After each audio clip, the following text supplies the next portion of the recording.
Ontem teve estreia do Brasil, mas o futebol continua o mesmo.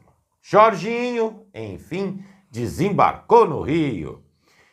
Remo pode resolver um problema grande do Flamengo. Tem mais. Lembra aquela história das empresas que os clubes deveriam criar para poder trabalhar esse período de Mundial de Clubes nos Estados Unidos? Isso mudou. Flamengo de olho em Rodrigo Garro do Corinthians. E por fim, Jorge Carrascal. Mengão tem até proposta feita. Vamos ver como é que tá isso? Fala galera rubro-negra, estamos chegando com mais um vídeo aqui no canal Camisa 10 da Nação. O seu, o meu, o nosso canal de notícias e informações do Flamengo, esse Flamengo que a gente tanto ama. Mas antes de começarmos com as notícias, gostaríamos de pedir a você que acompanha o nosso canal e ainda não é inscrito, para se inscrever aqui embaixo no botão inscreva-se, ativar o sininho da notificação, porque assim, sempre que postarmos um vídeo novo, você será notificado e, claro, deixar também o seu like e o seu comentário, porque isso ajuda demais o nosso trabalho e é muito importante para nós. E como sempre falamos, galera, é rapidinho, papum. E deu. Assim é.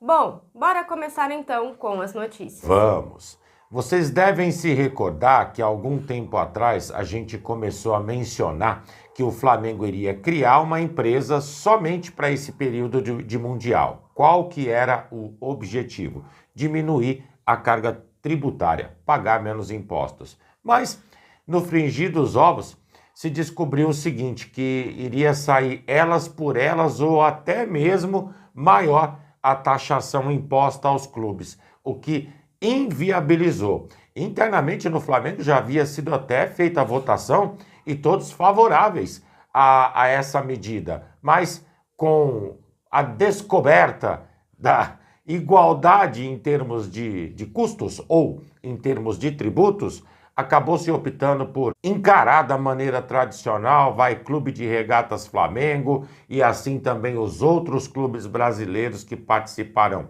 Não tem como sair fora dessa mordida do leão, galera.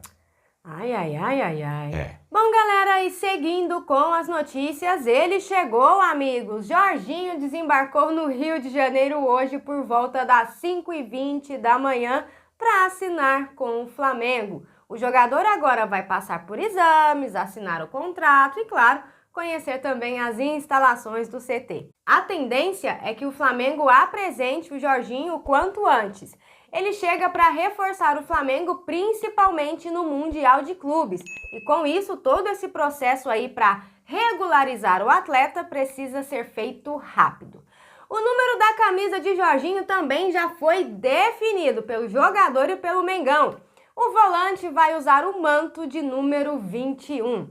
Que ele seja muito bem-vindo, tenha muito sucesso aqui no Mengão, ajude bastante o time e traga muitas alegrias para nós, né? Por tantas expectativas criadas, realmente a gente espera muito futebol e entrega desse jogador, né? Seja bem-vindo, Jorginho. Continuando com as notícias, o nome que ganhou certa força no Flamengo nesses últimos dias foi Rodrigo Garro. Uma porque a torcida sempre foi muito favorável a esse nome vestindo a camisa do Mengão. Outra, porque apesar de a diretoria em momento algum ter falado sobre o interesse no atleta, uma declaração do jogador fez com que o foco mudasse. Qual é?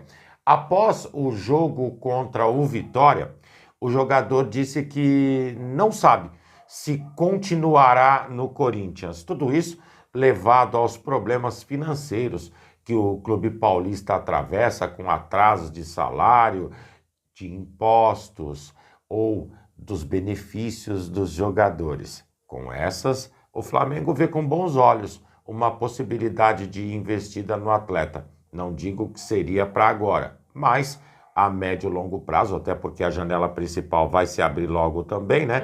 Com mais calma, talvez fazer uma investida no atleta. Porque realmente essa janela agora do Mundial, ela é bem corrida, né? Então, talvez para a janela de meio de ano, quem sabe? Bem corrida, e eu até agora estou esperando aqueles pontuais que o Boto Disse que tinha, né? Pois é. É. Deve vir na janela de meio de ano.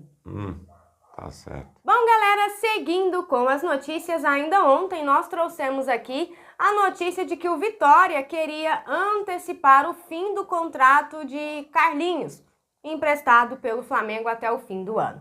Pois bem, em meio a toda essa história, galera, o Carlinhos pode ter o Remo, clube onde está o Marcos Braz, como destino. De acordo com o jornalista Vene Casagrande, o Remo já demonstrou interesse na contratação do jogador. A diretoria do Flamengo não vai criar caso nenhum com essa transferência. No entanto, a negociação vai depender da aceitação do jogador.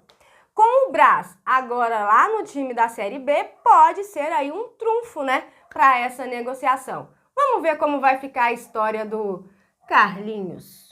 Roda, roda, roda. Foram umas contratações que o Flamengo fez que, sinceramente, inexplicáveis, né, galera? Seguindo com as notícias, quem ganha força no Flamengo é Jorge Carrascal, colombiano, 27 anos, meio-campista, um jogador que entraria com aquela função de substituir a Arrascaeta pela qualidade do futebol que ele tem. Aliás, bastante técnico, os amigos devem se recordar de quando ele teve a passagem dele pelo River Plate. Interessa ao Flamengo, o Mengão já fez uma proposta de 10 milhões de euros, mais 2 em bônus, mas o detentor do passe, que é o Dinamo Moscou, pede 15 milhões de euros. Irredutíveis? Não, parece que a conversa vem fluindo de uma maneira bastante positiva. Aguardar aí o desenrolar da história. O que a gente tem de concreto é que, enfim, o Flamengo, para esse jogador, foi para o mercado e mandou proposta. Agora é o desenrolar da situação e ver qual que é o meio termo para poder, enfim, oficializar a contratação de mais um atleta para o Mengão. Se é para Mundial, possivelmente não, mas para o decorrer das competições, afinal de contas, o segundo semestre nosso é pesado, né? Não, e enfim, um jogador para substituir o Arrascaeta, né? Até que não demorou muito tempo, é o quê? 5 anos? Pois é. Ah, meu Deus. Bom, galera, seguindo com as notícias, ontem, na estreia de Carlo Ancelotti na seleção brasileira, o duelo contra o Equador terminou empatado em 0-0. Não seria um jogo fácil, disso a gente já sabia, mas eu confesso pra vocês que eu esperava, né, pelo menos um golzinho ali, né? De quem? Do Brasil, pelo menos. Tá certo. Bom, galera, também ontem não foi o dia da seleção sub-20, que também terminou no empate com a Islândia em 0-0. Mas ontem foi dia de uma seleção. A seleção de vôlei feminino, que venceu por 3-0 os Estados Unidos pela Liga das Nações. Pelo menos uma seleção foi feliz ontem, né? Parabéns às meninas. E com relação ao Equador, galera, não é um adversário fácil. Talvez se a gente for pegar pela história, vai falar, pô, Equador nunca foi ninguém. Verdade, só que hoje é. É segundo colocado no ranking das eliminatórias de Copa do Mundo. E tem que se respeitar também o momento que esses caras estão atravessando. Futebol apresentado pelo Brasil ontem deixou, sim, muito a desejar. Mas é outro início de trabalho, uma outra filosofia que está sendo implantada dentro da seleção. Tempo ao tempo. Apesar de já ter passado muito, é mais um reinício. Fazer o quê? É assim que a banda toca, né? É verdade. Tudo tem o seu processo. Sim. E na seleção não vai ser diferente, Com né? certeza. Bom, galera, e essas eram as notícias que tínhamos para vocês agora pela manhã. Lembrando, você que é novo no canal e ainda não é inscrito, dá uma forcinha pra gente. Botão aqui embaixo, já se inscreve, deixa o seu like, o seu comentário, compartilhem pra geral, porque vocês sabem, juntos somos mais fortes. Muito mais fortes, amigos. Pessoal, fiquem bem, uma excelente sexta-feira a todos vocês, um grande abraço e até o próximo vídeo. Amigos e amigas, tchau, tchau.